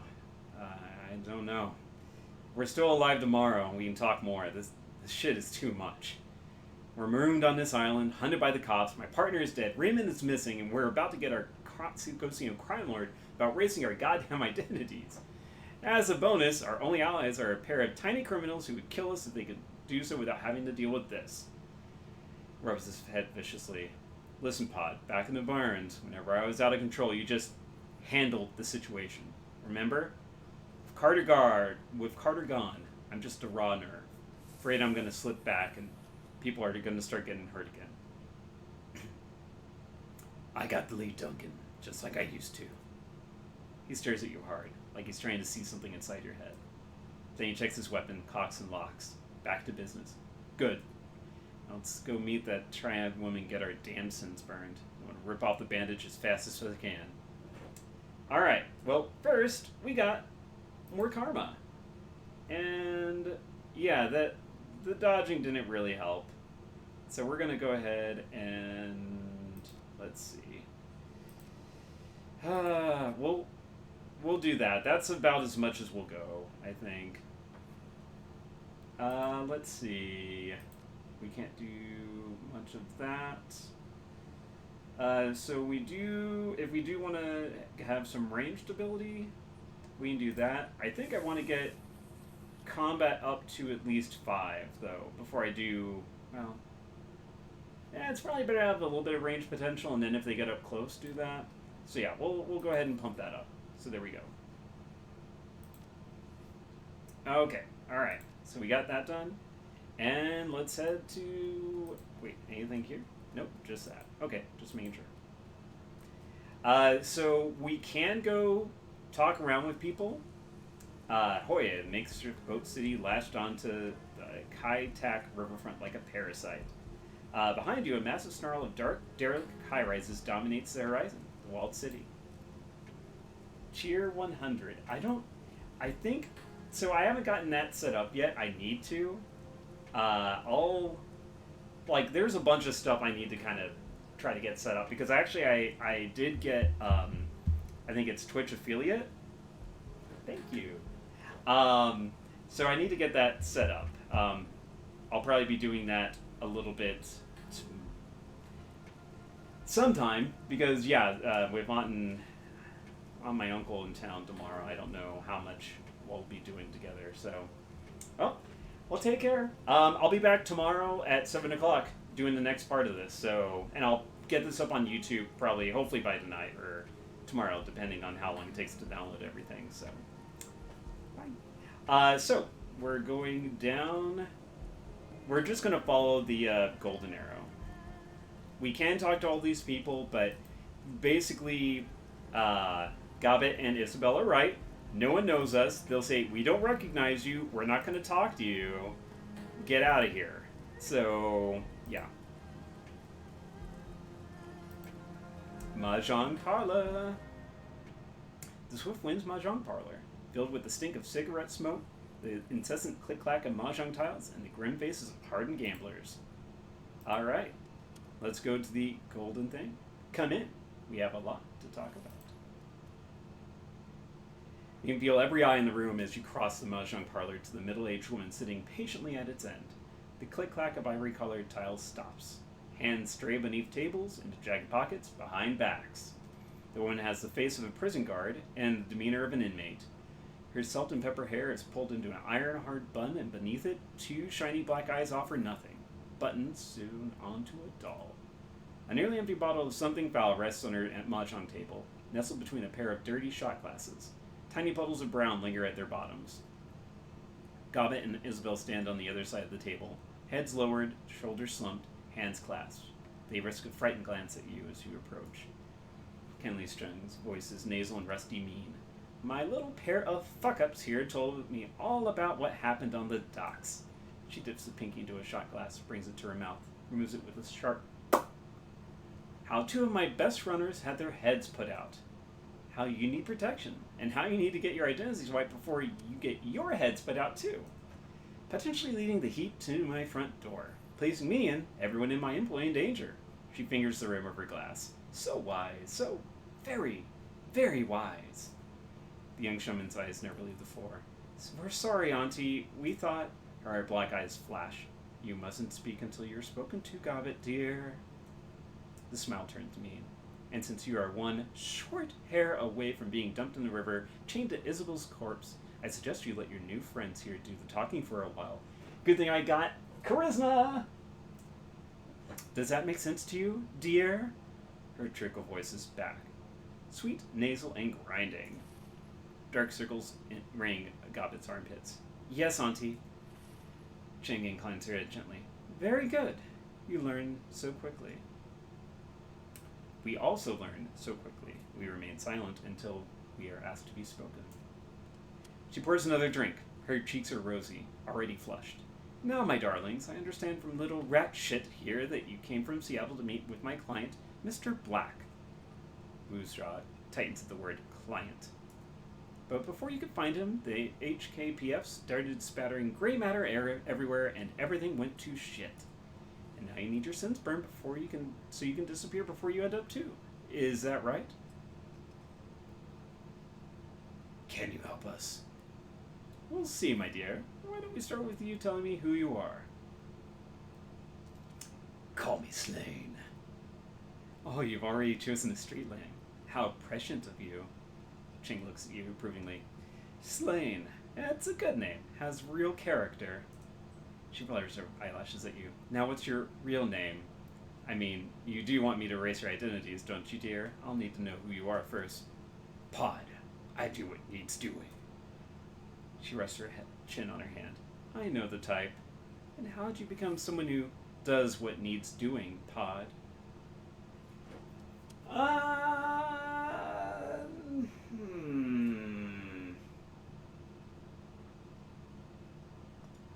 You know what?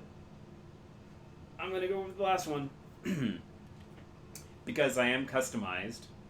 So, let's just say I'm self-taught and leave it at that. Wu lets out a grunt. Better leave it at that. Kindly Ching whips her head towards Wu, a nasty retort already on her lips. But then she stops, sticks out her lower lip as she sizes him up.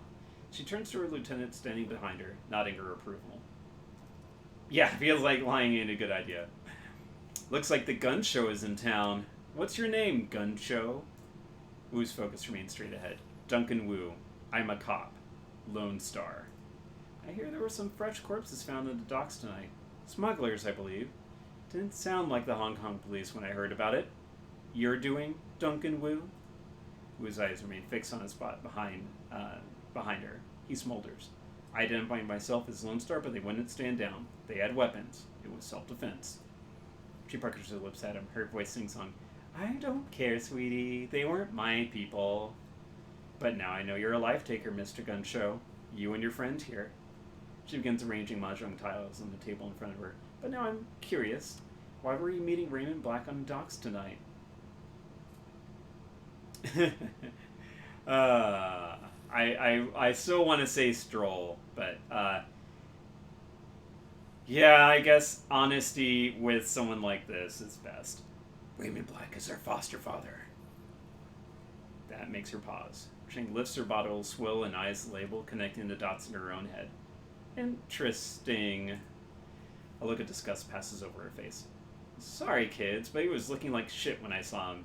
Eyes half opened, dark circles around him, dragging his feet, the whole bit.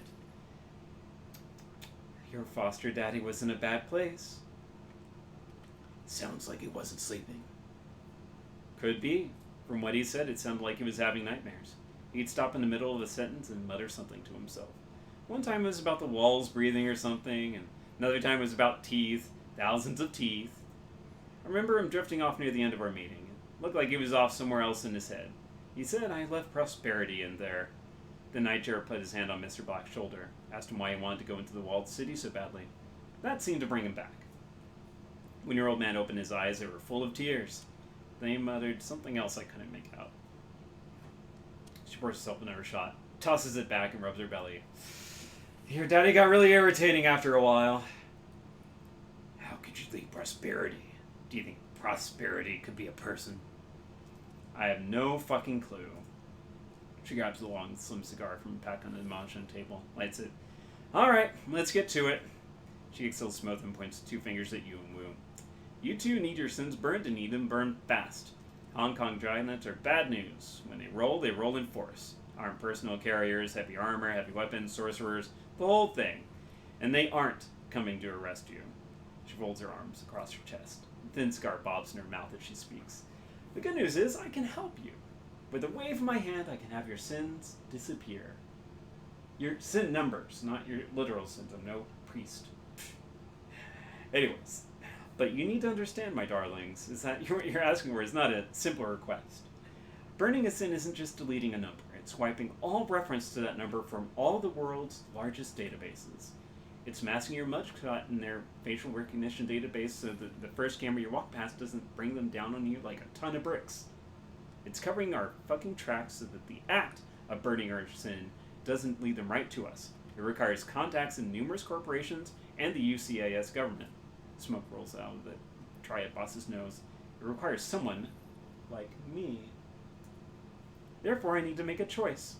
She takes another drag on her cigar and gently places her palm flat on the table. Do I kill you and dispose of your bodies before the cops come looking for you? Or do I help you burn your sins? Well, like I said, you never see an academic troll coming. Excuse me. From what I've read about the triads, actually, your first priority should be your reputation. 2 of your people were just killed. It's a loss of face. Jing rests her head on her hand again and smiles at you coldly. So clever. So clever. Her chin stays in her hand, but her eyes look past you, surveying the Yellow Lotus soldiers in the room. Yes, I have been placed in a delicate situation, haven't I? Regardless, that's the situation whether you're alive or you're sucking dirt. She stares at you for a long moment, chin still on her hand, thinking. Taps her ash on the floor without taking her eyes off of you. A lower reluctant growl rumbles somewhere deep in her throat. You live in. You're clever, and I like that. I'll put your sins to the torch. However, I'll need to call in several valuable favors within my network to do it. And those favors do not come cheap. You will owe me. Can't say I'm surprised. She pokes a finger in your direction. Of course not. You seem to have an understanding of how the world works. The give and take that is the part of every fruitful relationship. I want you to deliver a message for me to a business associate in the walled city. The Yellow Lotus has a strong presence inside Pod. Isabel can tell you all about it, can't you, dear? Isabel grew up in the walled city. Isabel's eyes remain lowered. They collect taxes for the corporations, extort protection money from the shopkeepers, run drugs, guns, people. They hurt people. We do those things, yes, but to be fair, we also operate the walled city's black market. You might not be alive today if it weren't for the lifeline that we provide. Isabel clamps up tight. Jane picks up a mahjong tile and turns it with her fingers. There is a red pole, a sort of enforcer, yes, on the inside. His name is Strangler Bao. Bao is a strong man, a good soldier, but he has forgotten his place. I need you to remind him. How are we supposed to do that? She tosses you a memory stick. This is a message for Bao. You will deliver it to him in my name, and then return to me. Remember that Bao's men are my men. By right, they should all be serving me. I prefer it if you did this quietly and without killing them. I have no use for dead soldiers. She turns to Gobet and Isabel. One of you will go with these 2 Westerners to the walled city. Help them locate Bao and show them the ropes. The other will remain here with me. I have several menial and degrading tasks that need doing around the establishment. No matter who goes and who stays, you'll both pay for bringing an APB to my doorstep. Yes, Auntie. Yes, Auntie. Now I'm going to find out who ordered the hit on Nightjar and do some dentistry on him with power tools. She closes her eyes and smiles with pleasure. That boy was my favorite. He sang to me sometimes. She opens her eyes again and sneers. That other one I don't care about. Gutshot was an asshole. She turns away and waves you off with the back of her hand. That'll be all, my darlings. Return to me when you are done. Deal. Wu turns to leave. Well, we're still alive. That's something. Alright. So, we leave. Let's see. Can we spend a little bit more karma? I think we increase our close combat because in order to do willpower, we have to get that up to 4. Let's see.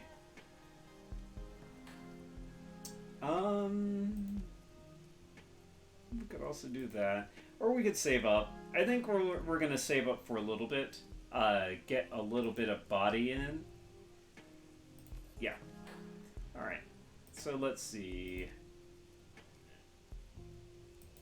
can't see what gear he has. I do have one medic care thing. Okay. Alright, so I'm gonna go ahead and save here. Kitty. Yeah, I've played a few of these games. Played a few of them. Alright. So it's... I do want to continue on, but the next bit will also take probably about another hour or so to do. Oh, kitty. And I can hear the kitty and the doggo's getting a little impatient, so I think I'm going to go ahead and stop the game here for now. So, I am a super... Like I said, I played this game many times, many hours, and I never get tired of it. So, I didn't mean to do that, but anyways. Okay, I guess I'm here. Hello! Alright, it's this camera now. Anyways, yeah. Thank you so much for watching the first part of Shadowrun. I really am looking forward to doing the full playthrough and going to the bonus mode after this to see what's in store for that, because I have not done that one yet, so that'll be a surprise to both of us. That was the cat's tail flicking over the camera, by the way. She is super impatient and is ready for me to start loving on her a bit more. But anyways, yeah, I will be back tomorrow at 7 p.m. barring any other nonsense or computer issues or anything like that might come up. So yeah, I'm really looking forward to doing the rest of this, and I really hope that you all will continue to join me. Yeah, so with that, y'all take care, have a good night, and I will see you tomorrow. Bye-bye, Zels.